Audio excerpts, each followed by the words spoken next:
Hello students, हम लोग relative motion पढ़ रहे हैं। इस रिलेटिव मोशन में चौथे तरह का प्रॉब्लम होता है aircraft wind problem. Aircraft wind problem river boat problem की तरह ही है, दोनों में कोई विशेष अंतर नहीं है। जैसे आप जब लिखते हैं velocity of boat with respect to R, with respect to river, velocity of boat relative to river, उसी तरह से हम यहां लिखेंगे ए से हम एयरक्राफ्ट लिख रहे हैं, W स्टैंड्स फॉर विंड, हवा के लिए, विंड के लिए हम V, वेलोसिटी ऑफ विंड हम लिखेंगे VW, वेलोसिटी ऑफ एयरक्राफ्ट लिखेंगे VA। तो velocity of boat relative to river is replaced by velocity of aircraft relative to wind, velocity of aircraft relative to wind. उसी तरह से वहां वेलोसिटी ऑफ रिवर लिखते थे, यहां रिवर बह रहा था, पानी का फ्लो किसी डायरेक्शन में था, यहां बह कौन रहा है? रिवर नहीं बह रहा है बल्कि हवा बह रही है, इसलिए उसको हम रिप्लेस कर दिए वेलोसिटी ऑफ विंड से, या वेलोसिटी ऑफ विंड है। वहां बोट चल रहा था, यहां एयरक्राफ्ट जा रहा है, तो हमने वेलोसिटी ऑफ बोट जहां जहां होगा वहां वहां हम लिखेंगे वेलोसिटी ऑफ एयरक्राफ्ट। अब हम क्या लिखेंगे? आप जानते हैं कि velocity of aircraft relative to wind, इसको हम लिख सकते हैं velocity of aircraft minus velocity of wind. और यदि हम वेलोसिटी ऑफ एयरक्राफ्ट निकालना चाहेंगे तो वेलोसिटी ऑफ एयरक्राफ्ट बराबर है velocity of aircraft relative to wind plus velocity of wind. बस जैसे वेलोसिटी हम रिवर बोट प्रॉब्लम जैसे कर रहे थे, वैसे ही हम एयरक्राफ्ट विंड प्रॉब्लम भी इसी तरह से करेंगे, दोनों में कोई बहुत अंतर नहीं है। अब हम एक प्रॉब्लम मैं बता रहा हूं, उस प्रॉब्लम को हम लोग अब डिस्कस करेंगे।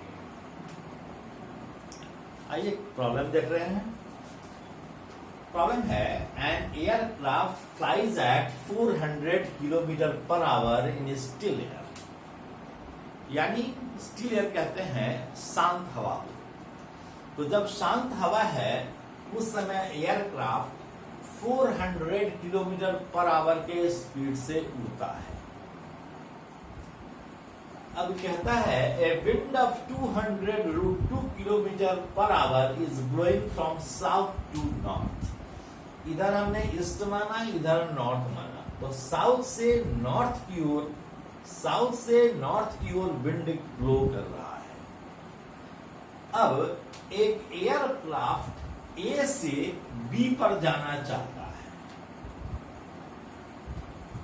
The pilot wishes to travel from A to a point B north east of A.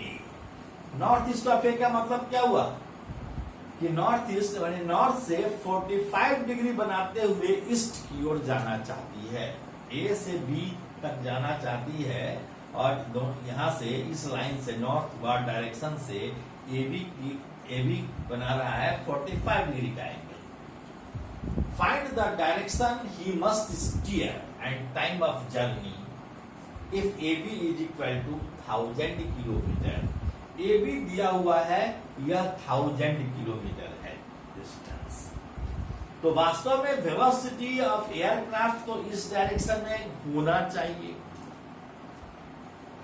Velocity of aircraft with respect to wind है 400 किलोमीटर पर आवर, और वेलोसिटी ऑफ विंड है 200√2 किलोमीटर पर आवर। इस दोनों के कारण velocity जो होगा, इस एयरक्राफ्ट के वेलोसिटी विंड के रिस्पेक्ट में जितना है, वह वेलोसिटी ऑफ विंड उससे मिलकर इसके डायरेक्शन को बदल देगा, और तब यह इस डायरेक्शन में जाएगा। मान लीजिए कि ए बी लाइन से अल्फा एंगल बनाते हुए हम एयरक्राफ्ट को ले जा रहे हैं। एयरक्राफ्ट को हम ले जा रहे हैं कैसे? हम ले जा रहे हैं अल्फा एंगल बनाते हुए, तभी एयरक्राफ्ट ए से बी के अलोंग जाएगा, क्योंकि ये जो विंड का वेलोसिटी है यही इसको इस डायरेक्शन में ले जाएगा। अब हम देखें कि यह कैसे होगा। इसको बनाने के लिए हमको निकालना है डायरेक्शन। पहले सबसे पहले डायरेक्शन मालूम करना है। तो डायरेक्शन निकालने के लिए हम साइन रूल का प्रयोग कर सकते हैं। आप प्रॉपर्टीज ऑफ ट्रायंगल में साइन रूल पढ़े होंगे कि a by sine A is equal to b by sine B is equal to c by sine C. ठीक जैसे आप जानते हैं कि यह कोई ट्रायंगल है, इस ट्रायंगल में यह मान लीजिए कि a है, यह b है, यह c है। तो a के सामने वाले साइड को हम स्मॉल a से इंडिकेट करते हैं, b के सामने वाले साइड को हम स्मॉल b से इंडिकेट करते हैं और c के सामने वाले साइड को हम c से इंडिकेट करते हैं। यह एंगल a है, यह एंगल b है, यह एंगल c है। तो a बाई यह एंगल होता है a बाई साइन ए बराबर है b बाई साइन बी, सामने वाले साइड के सामने वाले एंगल का साइन बराबर है c बाई साइन सी। इसको हम साइन लॉ कहते हैं। हम इसी का प्रयोग कर रहे हैं। देखिए इसी का हम प्रयोग कर रहे हैं। अब यहां क्या लिखेंगे, a बाई साइन ए। तो इसको हम वेलोसिटी ऑफ a है या वेलोसिटी ऑफ b है, तो हम साइन b क्या है, साइन b 45 है, तो साइन b बाई साइन, तो साइन b बाई हम अल्फा कर सकते हैं। यह velocity of wind, velocity of wind क्या है 200 यूजिंग साइन लॉ। इसके सामने वाला एंगल यह है और इसके सामने वाला एंगल यह है। तो इसके 200 by root 2, 200 by root 2 by sine alpha को हम लिख सकते हैं 400 kilometre per hour by sine 45, 400 kilometre per hour divided by sine 45। इसलिए साइन अल्फा कितने के बराबर होगा, यह बराबर होगा 200 root 2 into sine 45 divided by 400। यह हो जाएगा। इस 400 को हम, यह कैंसिल हो जाएगा, यह कैंसिल हो जाएगा, इसको हमने कैंसिल कर दिया, यह 2 आ गया। और साइन 45 क्या होगा, साइन 45 होगा 1 बाई रूट 2, तो यह हो गया हाफ। तो साइन अल्फा हो गया half, this is sine 30 degree के बराबर हुआ, इसलिए अल्फा बराबर हो जाएगा 30 डिग्री। तो यह ए बी लाइन से अल्फा एंगल बनाते हुए जाएगी, या नॉर्थ डायरेक्शन से 45 plus alpha, this is 45 plus 30 बराबर 75 डिग्री का एंगल बनाएगी। सो एयर पायलट में steer, pilot must steer the aircraft, steer the aircraft making an angle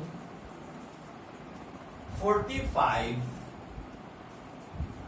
plus 30 degree, this is equal to 75 degree from north direction, from north. This is your answer. अब इसका दूसरा part है, हम दूसरा part देखेंगे कि time of journey क्या होगा।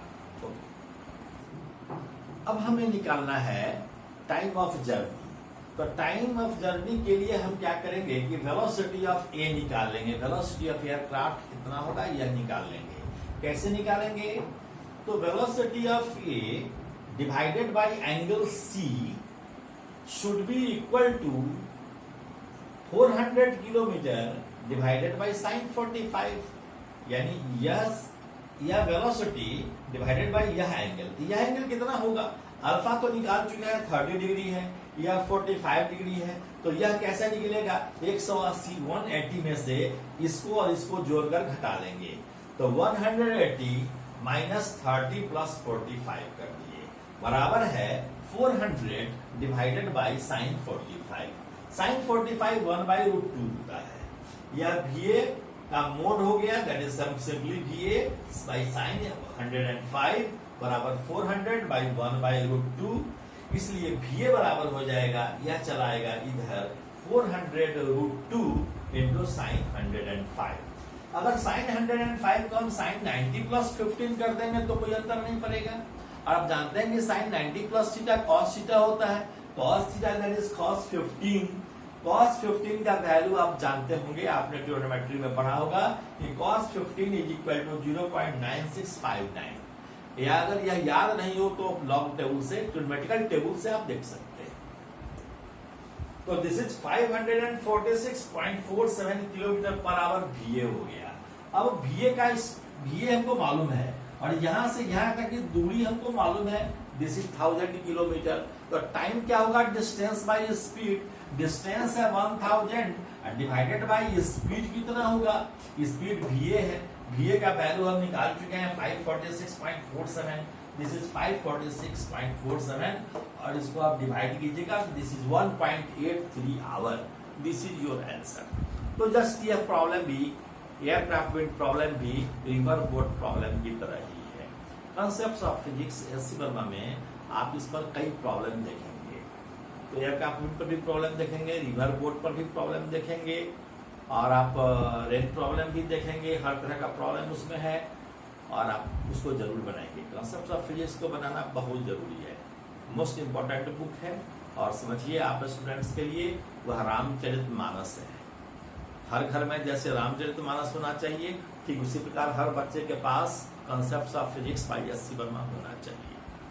ठीक है, रहने देते हैं। Thank you very much, all the best.